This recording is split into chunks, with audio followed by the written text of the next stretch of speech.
بسم اللہ الرحمن الرحیم۔ حضرت ابو سعید رضی اللہ تعالیٰ عنہ آپ سے روایت ہے، اور یہ ترمذی شریف کے حدیث پاک ہے۔ آج کل جو اکثر کاروباری حضرات یہ کہتے ہیں کہ جی جھوٹ نہ بولیں تو نظام نہیں چلتا، مال نہیں بکتا،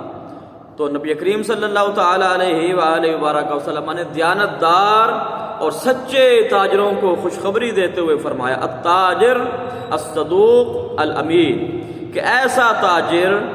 جو سچ بولنے والا ہو اور دیانتدار ہو، دو کوالٹیاں بھی، سچ بھی بولے اور دیانتدار بھی ہو،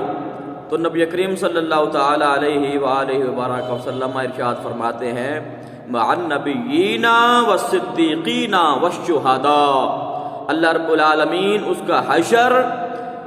نبیوں اور صدیقین اور شہداء میں فرمائے گا۔ جو بندہ تاجر بھی ہو اور اس میں یہ دو کوالٹیاں بھی پائی جائیں، یعنی کہ صادق بھی ہو اور امین بھی ہو، تو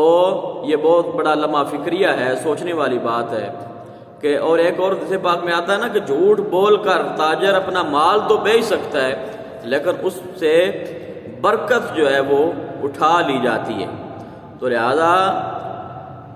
شریعت مطہرہ نے زندگی کے ہر شعبہ میں گائیڈ لائن